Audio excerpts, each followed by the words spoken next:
Good morning, everyone. I'm ready to go for one-day tour. So, ready na ang akong gamit.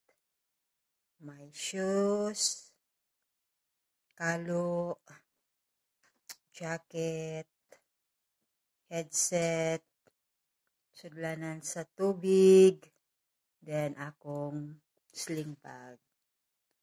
So, enjoy my tour for today.